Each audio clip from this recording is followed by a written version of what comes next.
Om Namo Bhagavate Vasudevaya. Om Namo Bhagavate Vasudevaya. Om Namo Bhagavate Vasudevaya. Om Ajnanatimirandasya Jnananjanashalakaya Chakshurunmilitam Yena Tasmai Shri Guruve Namaha. Shri Chaitanya Manobhishtam Sthapitam Yena Bhutale Swayam Rupa Kadamahyam Tadati Supadantikam Mandeham Shri Gurum Shri Vidapatagamalam Shri Gurum Vaishnavamsya Shri Rupam Sagrajatam Sagana Rughunatham Vidam Tam Sajivam Sadvaitam Savadutam Parijana Saidam Krishna Chaitanya Devam Shri Radha Krishna Padan Sagana Lalita Shri Vishakham Vidam Sya He Krishna Karuna Sindhu Dinabandhu Jagatpati Gopesha Gopiga Kanda Radha Kanda Namostude Tapta Kanjana Gaurangi Radhe Vrindavaneshwari Shabano Sude Devi Pranamami Hari Priye Vancha kalpatarubhyasya kripa sindhubheva cha patitanam pavanebhyo vaishnavebhyo namo namaha. Nama Om Vishnupadaya Krishna Prishtaya Bodhale Srimade Bhaktivedanta Swamini Namine Namaste Saraswati Deve Gauravani Prajarine Nirvishesha Shunyavadi Paschatya Deshatarine Jai Shri Krishna Chaitanya Prabhu Nityananda Shri Advaita Gadadhara Shivasadi Gaura Bhakta Vrinda Hare Krishna, Krishna Krishna, Hare Hare, Hare Rama, Rama Rama, Hare Hare. Hare Krishna, Hare Om Tat Sat. So welcome all the devotees for today's Bhagavad Gita class. We are reading from Bhagavad Gita as it is, chapter 16, text 1 to 3. Shri Bhagavan Uvacha Abhayam Sattva Samsuddhir Jnana Yoga Vyavastita Danam Damasya Yatnescha Swadhyayastava Arjavam Ahimsa Satyam Akrodhas Tyaga Shantir Apaishunam Daya Bhudeshu Aloluptvam Mardavam Harir Chapalam Teja Kshamadhridi Saucham Adroho Nati Manita Bhavanti Sampadam Devim Abhijadasya Bharata. Okay. There are 4 slokas, so 4 devotees, starting with Saraswati Mataji and Prince Prabhu, Tarini Mataji and Sachi Mataji. Hare Krishna Prabhuji. Yeah. Shri Bhagavana Uvacha Abhayam Sattva Samsuddhi Jnana Yoga Vyavastiti Danam Damascha Yajnascha Swadhyaya Staparjavam. Prince Prabhu. Yes. Hare Krishna Prabhuji. Hare Krishna. Ahimsa Satyam Akrodhas Tyaga Santir Apaishunam Daya Bhuteshwa Aloptuptam Mardanam Hridair Achapalam. Hare Krishna Prabhuji. Can I recite Prabhuji? Yeah. Hare Krishna Prabhuji. Tejak Shamadridik Saucham Agroho Nati Malita Bhavanti Sampadam Devim Abhijatasya Bharata. Hare Krishna Prabhuji. So Sachi Mataji and Prabhu, you can read. Okay, you alone can read. One alone can read translation. Any one of you. Arun Prabhu or Sachi Mataji. Yeah, Hare Krishna Prabhu. The Supreme Personality of Godhead said, fearlessness, purification of one's existence, cultivation of spiritual knowledge, charity, self-control, performance of sacrifice, study of Vedas, austerity, simplicity, non-violence, truthfulness, freedom from anger, renunciation, tranquility, aversion to fault-finding, compassion for all living entities, freedom from covetousness, gentleness, modesty, steady determination, vigor, forgiveness, fortitude, cleanliness, and freedom from envy and from the passion for honor. This transcendental qualities, O son of Bharata, belongs to godly men endowed with divine nature. Very good. So the chapter's Shirshak heading is divine and demonic nature. So what are these? or divine nature of godly men, devotees. So the Supreme Personality of Godhead said fearlessness, Abhay. Srila Prabhupada got the name Abhay, Abhay Charan.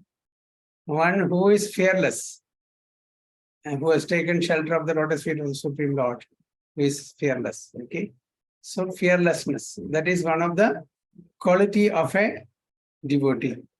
Purification of one's existence, a cultivation of spiritual knowledge, charity, self-control, performance of sacrifice, study of Vedas, austerity, simplicity, non-violence, truthfulness, freedom from anger, renunciation, tranquility, aversion to fault-finding, compassion for all living entities, freedom from covetousness, gentleness, modesty, steady determination, vigor, forgiveness, fortitude, cleanliness, and freedom from envy and from the passion of honor. These transcendental qualities are qualities, O son of Bharata, belong to godly men endowed with divine nature. These are all transcendental qualities. Divya Gun. So, in the beginning of the 15th chapter, the banyan tree of the spirit of this material world was explained. What is the sloga? The first sloga. Urdhamoolamadasyakam ashyatam prahuravayam chandam siyasya pannani yastam vedasa vedamit.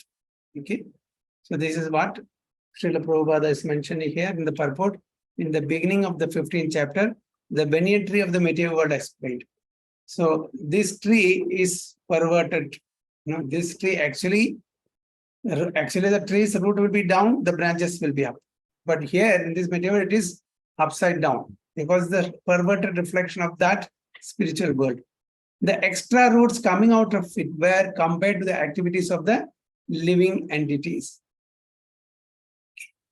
Some auspicious, some inauspicious. In the 9th chapter also, the Devas or godly and the Asuras, the ungodly or demons, were explained. Okay.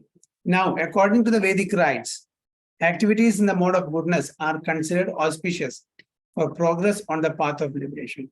Only those who are in the mode of goodness can aspire for liberation from this material world. Not in the mode of ignorance and passion. One has to gradually rise from the lower modes to the higher mode of goodness. Only from the mode of goodness one can go to the mode of pure goodness, that is transcendental quality, transcendental three modes. So only when we rise from the mode of goodness, we will be able to get delivered from the material existence, not from ignorance or passion. So auspicious for progress on the path of liberation. And such activities are known as Daivi Prakriti, transcendental by nature. Okay. So what is that? Daivi Prakriti, not Asuri Prakriti. So those who are situated in the transcendental nature makes progress on the path of liberation. So who is situated in which mode? Only in the mode of goodness. For those who are acting in the modes of passion and ignorance, on the other hand, there is no possibility of liberation. Is it clear?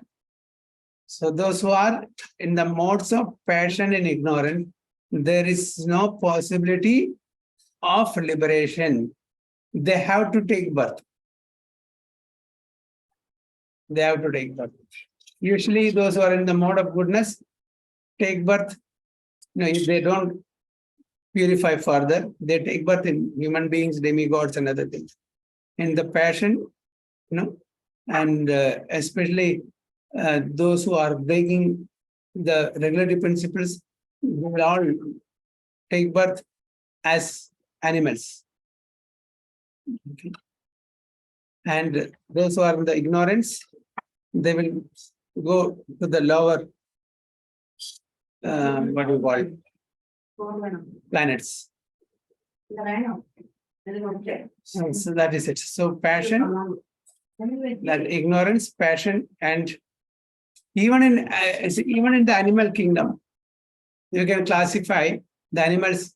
Those are in the mode of ignorance, passion, and what do you call goodness. Can you give some example? Animals in the mode of ignorance. Lion, tiger. Asses. Which animal is in the mode of ignorance? Hogs, asses. Yes. Hogs, asses, donkeys, Donkey. camels, monkeys. Surround the Dog mode of also. ignorance. Hmm. Okay. And who are in the passion? Cow. Lion, tiger. Yeah, lion, Lion, tiger. tiger. Yes. Lion, tiger. Yes. Such species. Cow is in the mode of goodness. Goodness. Cow. Cow is in the mode of goodness. Okay. Hare Krishna Prabhu. Yeah. Passion, how we decide the animals are in the mode of passion, Prabhu?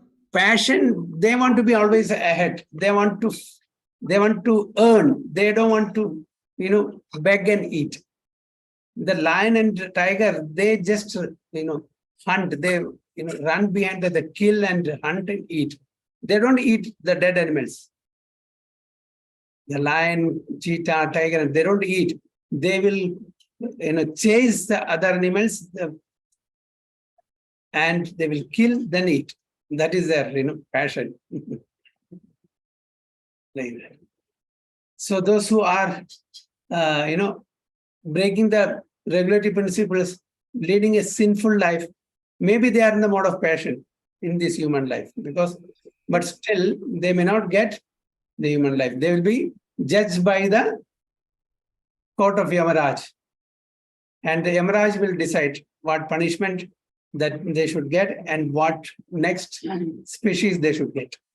But those who are, living in passion, but not devotees even, but they are following all regulatory principles and, doing no harm to others, they may get a human life. Not necessarily devotees. If they are devotees, they will get a conducive atmosphere to take birth in a devotee family or a family from where they can further advance. So this are all depending upon their desire and karma. So karma is so intricate, we cannot, give it in black and white. Oh, this is like this is like this. So complicated. Only Yamaraj knows and the Supreme Personality of Godhead knows how the intricacy of our karma works. So we cannot say that this person will, of course, by the behavior, by when we mingle with the people, we'll know what sort of a person he is, what is his character, all these things. But the karma is so intricate, we cannot make a clear judgment. We are no one to make a clear judgment. Okay. So we cannot underestimate anyone, even though externally, apparently, they may be doing some, sinful activities. We don't know. One Maharaj was asked by the devotees in the question and answer session, why bad thing happens to good people? Maharaj, there are no good people in this world.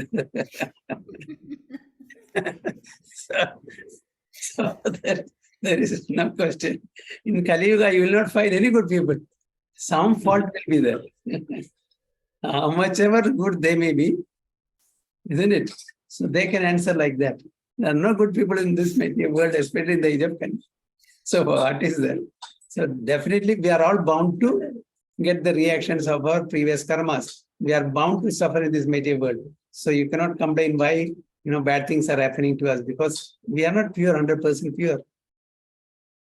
Can anyone claim in this material that I am 100% pure, perfect? No. Then we won't be here in this material world in the first case. So the word abhijatasya in reference to Is my one understanding born. correct? Yes, Mataji. You said something? Prabhu, I just yes, Prabhu, probably I think there was some signal issue. Prabhu, I just wanted to check if my understanding was correct. Prabhu was telling that people who are in mode of passion, even though they are not breaking any regulative principles, they will still be taking a human life. Definitely, if they have not done any such gross sins. Okay. They have not done any gross sins, and they are good people. They may not be, godly. They may not be believers. They may even be Gnostics, but they are not harming anyone, other living entities. Okay? There may be philosophers, there may be scientists, there may be scholars, but they are not God believers. But they will get a good birth in the next human birth, and they will have the intelligence to continue from where they've stopped. So maybe there are scholars or philosophers or literary personals, artists, like that. So they will take birth. Only those who have done sinful activities will get lower birth. In Hare lower Krishna, species. Prabhuji. Yeah. Prabhuji, how can I come to know that I am in the mode of passion or in the mode of ignorance or mode of goodness? Yeah, from your activities. Do you get angry? Every time it's changing. Na. Yeah, predominantly. You are predominantly in what mode? See, we are all in the mixed mode. It doesn't mean that we don't get angry, we don't lie, but predominantly in what mode? Are you chanting? Yes, Prabhuji. Yes, you are chanting. That means you have trust and you have faith in God, right? But Are you following? Like our Amadaji? just for few hours, like we are chanting, we are reading some. Yeah, that means part-time. This is the only part-time job. This is like we are doing a part-time. And this job, this also not because of love, because of some other reason, out of desire, out of duty, out of fear, maybe because of these three, not out of love. We are chanting, okay? And Yes. do you have Kama, Krodha, Lobha, Moha, Mada, Matsarya? Yes, Prabhuji. Definitely not in the mode of goodness. Not you, every one of us. Don't think that you are not in the mode of those who have. And you want to defeat others. You want to come ahead of others. This is all competitive mentality. Okay? Matsarya buddhi. Matsarya buddhi. Okay? So that means you are in the mode of passion. You want to lead somebody. You want to be head of something. You want to be the leader. This is a passion. This is mode of passion. And those who are in the mode of ignorance is very lazy, sleeping, almost all the time sleeping, and they are not clean. So you introspect yourself. What are qualities we have? If you have these qualities, then we can say that we are in the mode of ignorance. And always seating mentality, stealing, and disturbing Prabhuji, others. watching mobile and television is what mode, Prabhuji?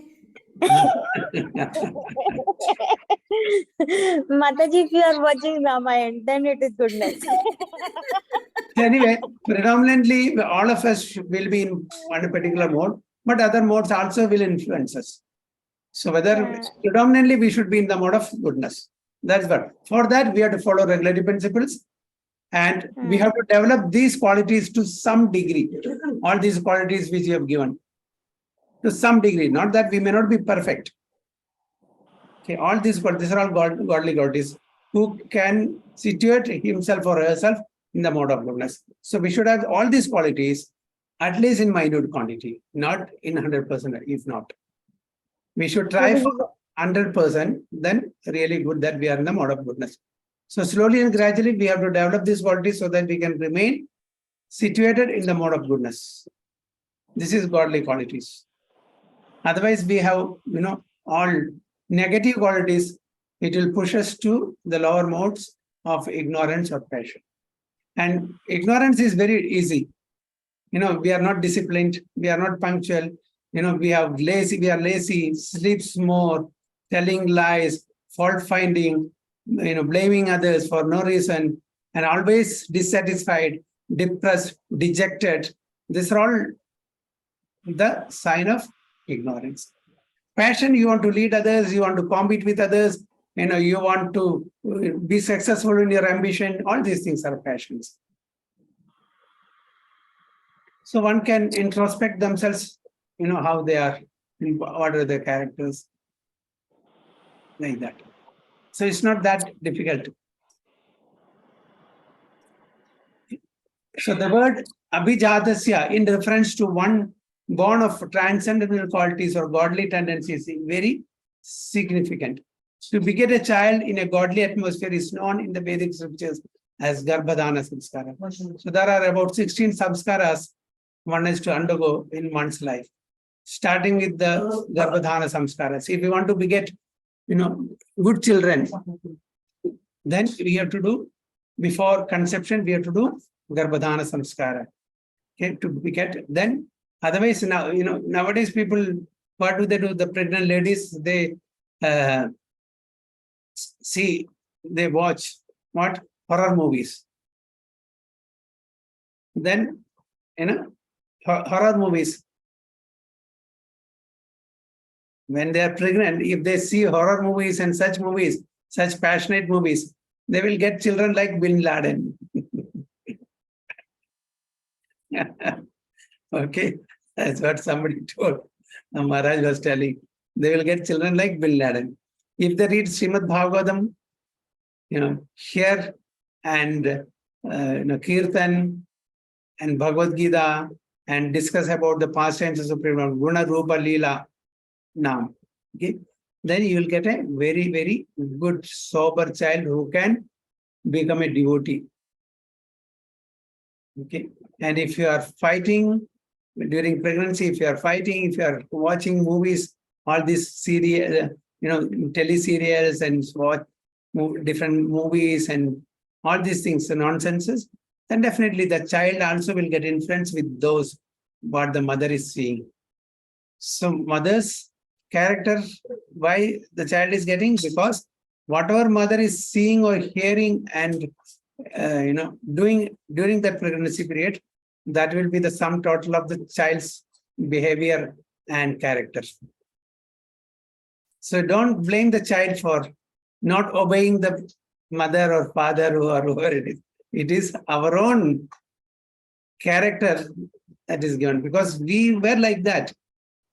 When the child was in the womb, okay, mother was eating all,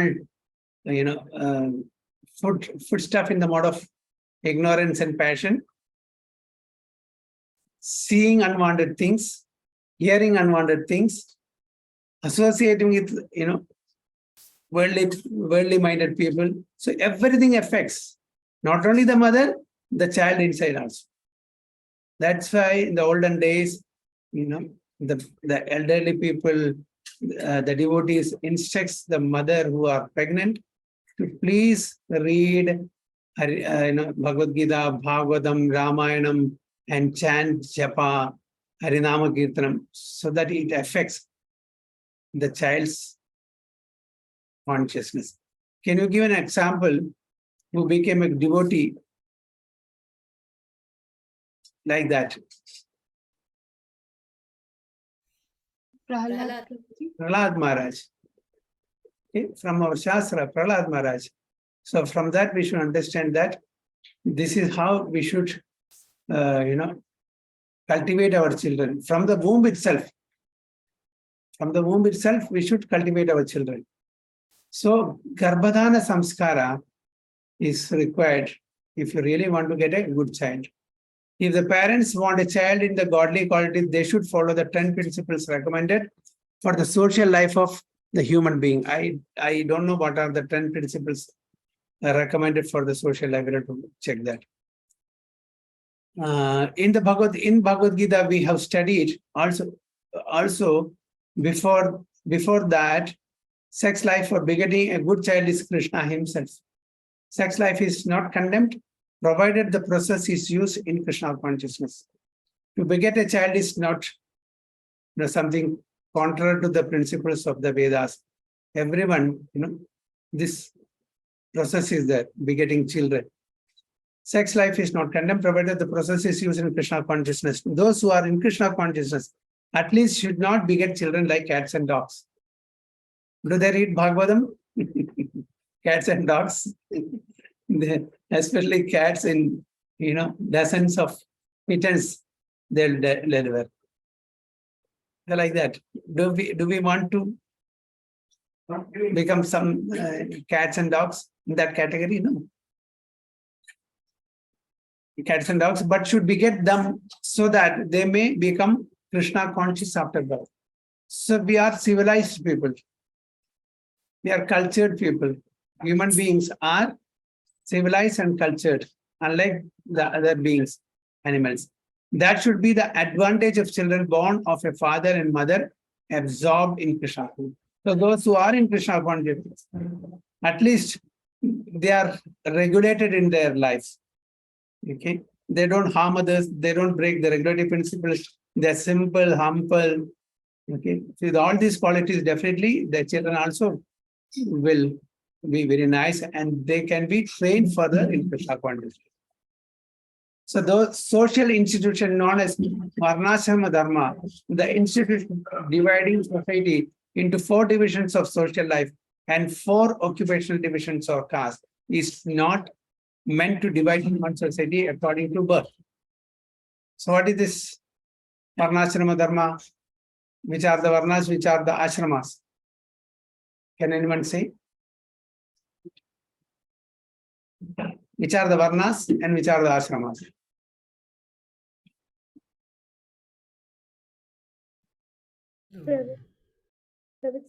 Yeah. Okay, Varnas are Brahmana, Kshatriya, Vaishyas and Sudras. Yeah. Ashrama? Brahmachari, Grahastha, Vanaprastha, Sannyas. Very good. So this is not based on in birth. Chaturvanya Maya Srishtam Guna Karma Vibhagasha. According to Guna and Karma, this Brahmana, Kshatriya, Vaishya, Shudra are divided, not based on birth. It is not to divide human society according to birth. Such divisions are in terms of educational qualification, yogyata. Okay, whether he has the quality to become a Brahmana, or he has a quality to become a Kshatriya or Vaishya or Shudra. They are to keep the society in a state of peace and prosperity. Just like for us to function in the society, we need legs, we need stomach, we need, what do you call it, chest and head. So we need all this. Similar to the society also, we need all the varnas so that the society functions smoothly. The qualities mentioned herein are explained as transcendental qualities meant for making a person progress in spiritual understanding so that he can get liberated from the material world. So again, one should not mistake that this Varnashrama Dharma is spiritual. This is material. This will take one slowly and gradually to the spiritual understanding. Varnashrama Dharma is not there in the spiritual world. Okay. We should not mistake that, oh, this is spiritual. So in spiritual world also, there are Varna and Ashrama. No, it is not there. This is only in the material world where one can slowly and gradually progress to God realization. That is the purpose of that. In the Varnashrama institution, the sannyasi or the person in the renounced order of life is considered to be the head of the head or the spiritual master of all social statuses and orders.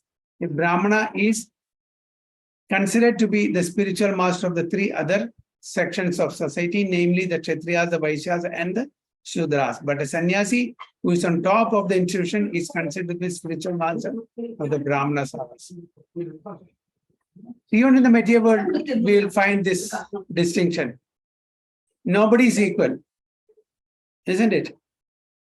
We cannot say that everyone should be treated equally. No, it is not possible. Even materially, it is not possible. Forget about spiritual. Can we treat everyone equally? In all aspects? No. Then why people are, fighting for equality? You cannot. It is next to impossible. People are really mad. Those who are fighting for equality among men and women and other people, other intelligent class people, and the people in the lowest mode of consciousness. We cannot treat them equally. In the office, okay, suppose a company is there. Can a peon sit on the chair of a CEO and manage the So, no, it is not possible. Then where is the equality? Where is the equality? There cannot be equality among because these are all based on qualifications.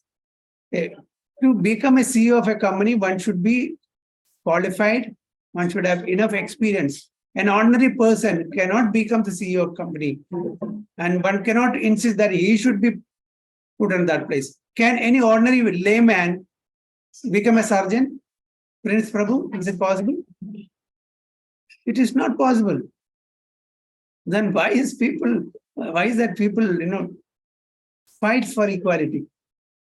Can the ladies do the job of men, or can men do the job of ladies? There may be some exception, definitely, but in general, it is not possible. The psychophysic nature of the men and women are totally different. So how can we give equality to men and women? It's not possible. It is madness. So similarly, a Brahmana is an intelligent class of people. The Sudra cannot become a Brahmana unless and until he develops and cultivates the quality of a Brahmana. It is not possible. Kshatriyas. Okay, a Brahmana cannot become a Kshatriya. Why? Because Brahmanas, they have sober qualities. They cannot be, aggressive like Kshatriyas. They cannot be a soldier in the military because their nature is very sober. They cannot beat a cow also. If a Brahmana is asked to beat a cow, he'll 10 times think where to beat. If I bet this place, it may be Marma and he will die. So he'll see everywhere, he'll not be able to eat also. At the same time, to tell a Kshatriya, then he takes one, just beat. So that's the difference.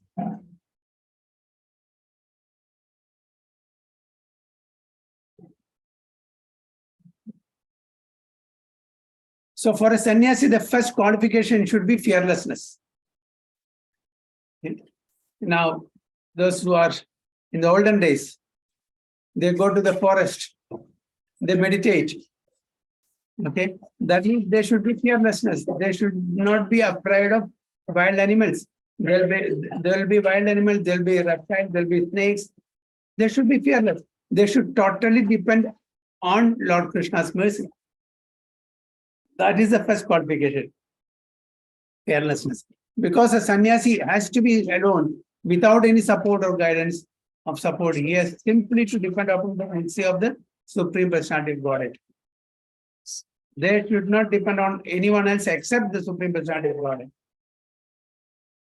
After, if one thinks, after I leave my connection, who will protect me? He should not accept the renounced order of life. One must be fully convinced that Krishna or the Supreme Personality of Godhead in its localized aspect as Paramatma is always within, that is seeing everything, and he always knows that one intends to do what one intends to do. One must thus have firm conviction that Krishna as Paramatma will take care of a soul surrendered to him. So that conviction should be there, that Paramatma, who is situated in our heart as Suhrit, well-wishing friend, is there to protect us from all calamities, from all dangers. That conviction should be there. I shall never be alone. One should think, even if I live in the darkest region of a forest, I shall be accompanied by Krishna. So even when they go to the dense forest, they are not scared because they know because the Paramatma is there with them. He will give me all protection. Srila Prabhupada went penniless, without any support, without any source, to America in the ripe age of 70, a totally foreign land. Whom did he depend upon? Supreme Lord, no one else, isn't it? So that is fearlessness. Can anyone in that age, at that time, the time is also very important. Why? There's no proper communication, no WhatsApp, no phone, no internet, nothing. isn't it? At that time, to go without any support, without any money, without any guidance, it's very difficult. And that too at the age of 70, when nobody will be entertaining you. Isn't it? So that is fearlessness. So the state of mind is necessary for a person in the renounced order of life. So it should be fearless. Then he has to purify his existence. There are so many rules and regulations to be followed in the renounced order of life. Most important of all, sannyasi is strictly forbidden to have any intimate relationship with women. So those who are in the order of sannyasa, they have totally cut off the ties with the family members, especially the women, especially the wife. So when they address a sannyasi, when they address the ex-wife, because he has totally cut, say, my wife in my Purva Ashrama. He will not address my wife or my mother. My mother in my Purva Ashrama. Okay, because he has no more connection with that person as a wife or a mother or father or brother. The Purva Ashrama, yes, he was wife or mother or father or brother. Sannyasi has no connection. Most important of all, sannyasi is strictly forbidden to have any intimate relationship with a woman. He is ever forbidden, even forbidden to talk with a woman in a secluded place. So that is the reason whenever sannyasis or brahmacharis, they don't stay alone with any women. They should be always accompanied with others, 2 or 3, or preferably men. Preferably men. Because it is especially Kali Yuga, there is every tendency to go off track. So one should be those who have taken that path, the sannyasa, they should be very, very careful. Even others also should help them. Especially ladies, when visiting sannyasis or brahmacharis, they should not mingle freely with such personalities. We should not become a cause for their fall down. So, and when he was in Puri, Lord Chaitanya was an ideal sannyasi. And when he was in Puri, his feminine devotees could not even come near to offer their respects. The female devotees will pay obeisances far. They cannot come near.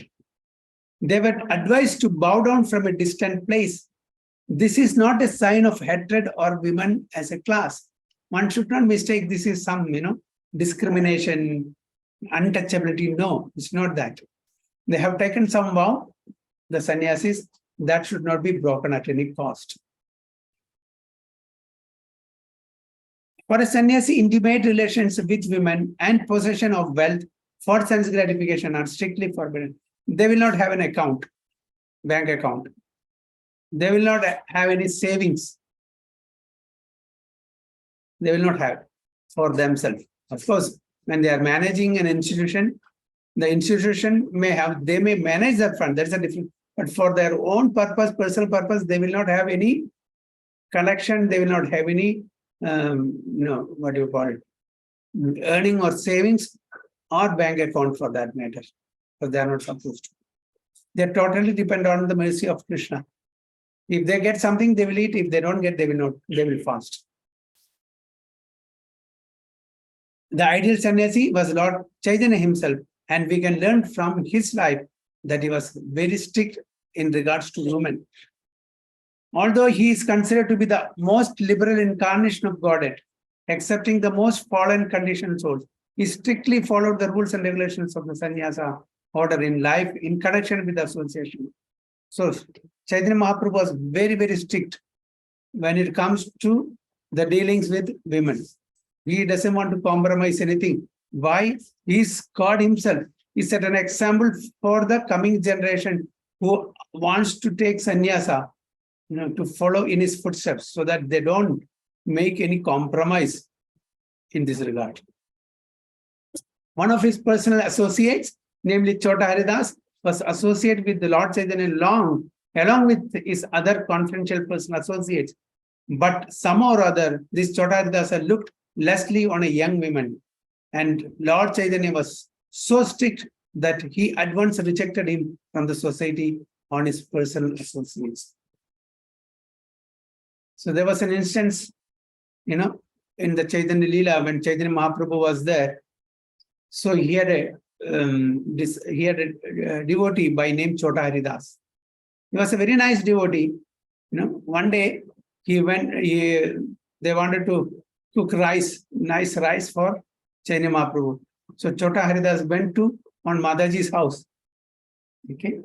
And he got the rice from that Mataji. He stood there for a while. He brought the rice. Chaitanya Mahaprabhu could understand. He asked, "This rice is very nice. From where did you get it?" Then the devotee said, "Chota Haridas brought it by begging from some householders."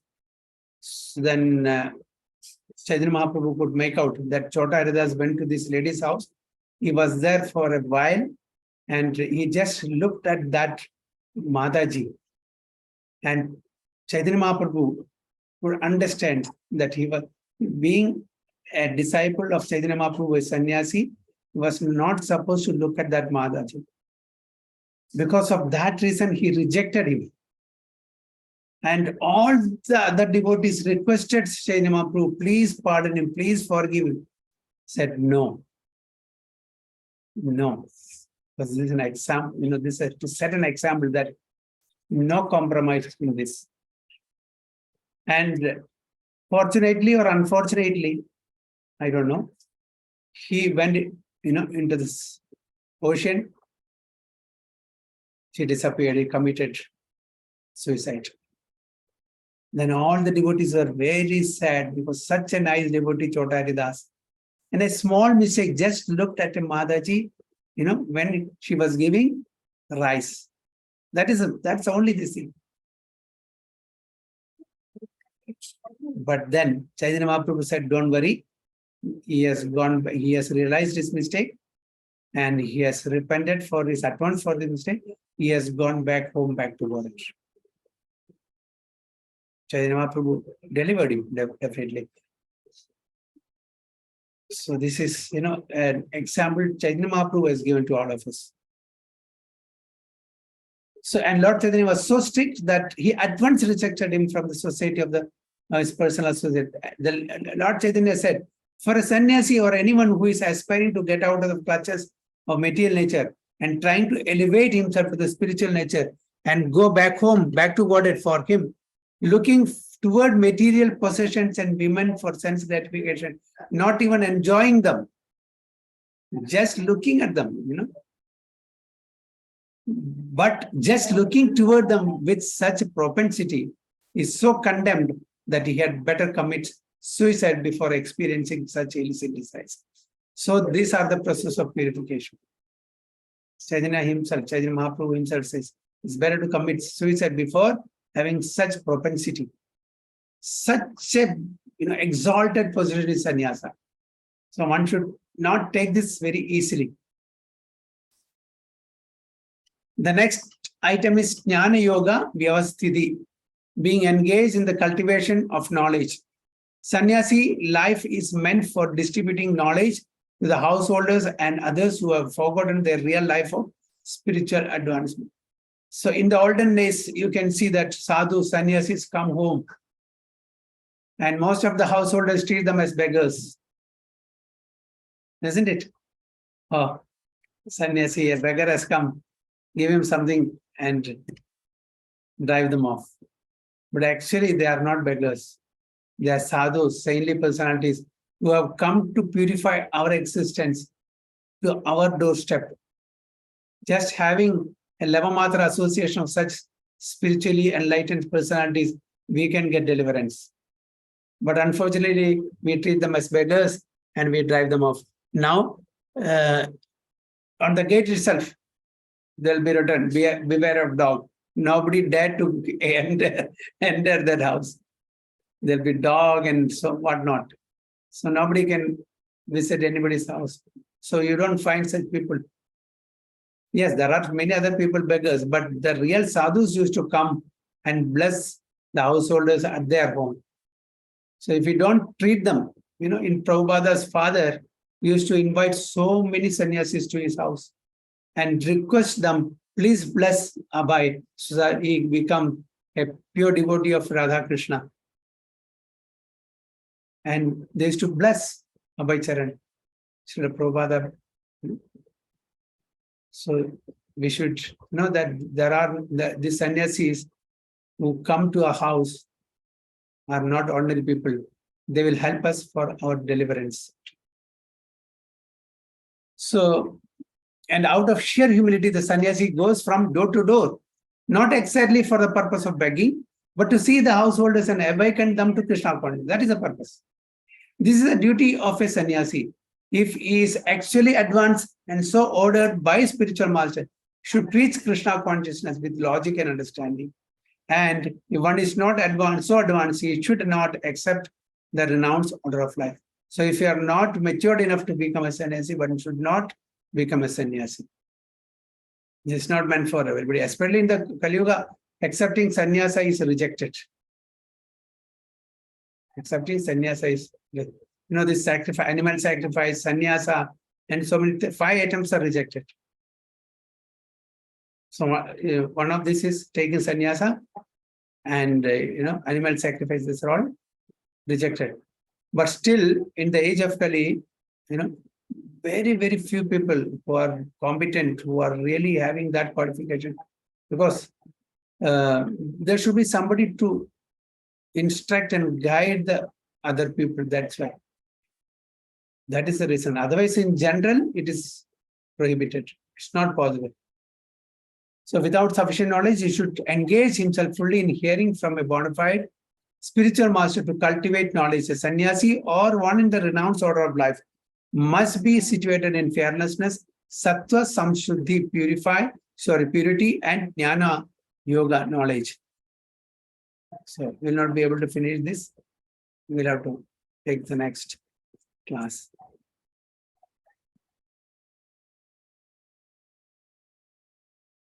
So all these qualities Prabhupada is explaining. So it's a long purport. We will mark it here.